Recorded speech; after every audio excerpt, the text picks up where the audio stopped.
इस वीडियो में हम बात करेंगे एनएससी और बीएससी क्या है, एनएससी और बीएससी कैसे काम करता है, तो सब चीज़ जानेंगे डिटेल में इस वीडियो में। तो वीडियो को पूरा देखिएगा। तो चलिए शुरू करते हैं। एनएससी और बीएससी हमारा इंडिया के दो मुख्य स्टॉक एक्सचेंज है। एनएससी का पूरा नाम नेशनल स्टॉक एक्सचेंज है, जिसकी स्थापना 1992 ईस्वी में हुई थी। एनएससी पर कुल 1600 से ज़्यादा कंपनियां रजिस्टर्ड है। वहीं बीएससी का पूरा नाम बॉम्बे स्टॉक एक्सचेंज है। इसकी स्थापना 1875 ईस्वी में हुई थी। इसमें कुल 5500 से अधिक कंपनियां रजिस्टर्ड है। किसी भी कंपनी को अपने बिजनेस के लिए लोगों से रुपया लेना हो तो वो अपने कंपनी के शेयर को एनएससी या बीएससी या दोनों एनएससी और बीएससी पर रजिस्टर कराते हैं और आईपीओ के जरिए अपने बिजनेस के लिए इन्वेस्टर से पैसे लेते हैं।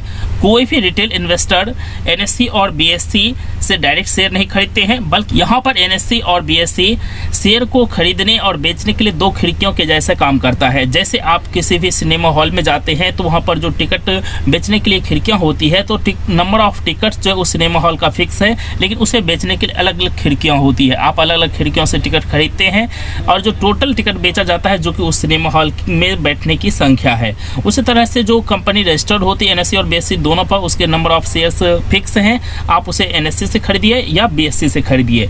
और यहाँ पर जो एनएससी और बीएससी से उससे आप डायरेक्ट नहीं खरीद सकते हैं। तो यहाँ पर जो एजेंट वहाँ से हमें शेयर को खरीदने और बेचने में मीडिएटर मतलब कि एजेंट का काम करता है, उसे हम ब्रोकर बोलते हैं। एनएससी में रजिस्टर्ड कंपनियों के ग्रोथ और फॉल को दिखाने के लिए कई इंडेक्सेस बनाए गए हैं, जिसमें मुख्य इंडेक्सेस है Nifty 50, Nifty bank, Nifty auto, Nifty pharma, Nifty ID और भी बहुत सारे हमारे इंडेक्सेस हैं। Nifty mid cap, Nifty small cap.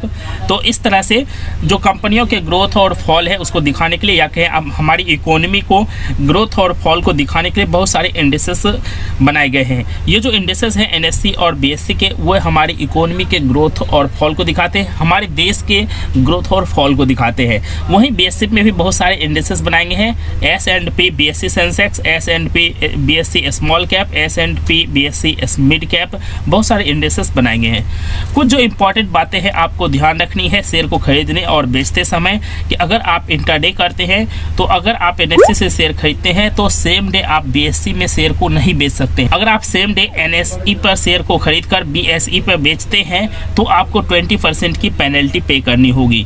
तो ये बात ध्यान रखना है। वहीं अगर आप डिलीवरी में शेयर लेते हैं, अगर उसमें वॉलेटिलिटी अधिक है, तो आपको कंफर्म है कि T+2 पे आपको शेयर मिल जाएगा, तो आप सेम डे खरीद करके वहाँ पर बेच देते हैं बीएससी पे।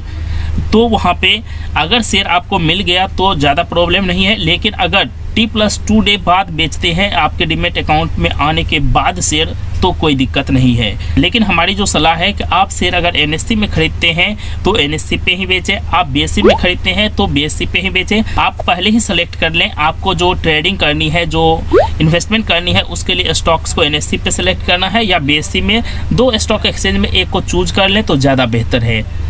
तो उम्मीद करता हूँ कि ये वीडियो आपके लिए हेल्पफुल रहा होगा। अगर कोई भी क्वेश्चन हो, कोई भी डाउट्स हो आपको स्टॉक एक्सचेंज के बारे में जो एनएससी और बीएससी है, और साथ ही आपको ये भी बता दें कि इंडिया में बहुत सारे स्टॉक एक्सचेंज है। मुख्य स्टॉक एक्सचेंज मात्र दो हैं, एनएससी और बीएससी। अलग अलग शहरों में इंडिया के कई और भी स्टॉक एक्सचेंज है जहां पर शेयर की ट्रेडिंग होती है, शेयर की खरीद बिक्री होती है। अगर आपका कोई भी क्वेश्चन हो तो आप हमसे पूछ सकते हैं, और कोई सलाह हो तो वो भी लिख सकते हैं।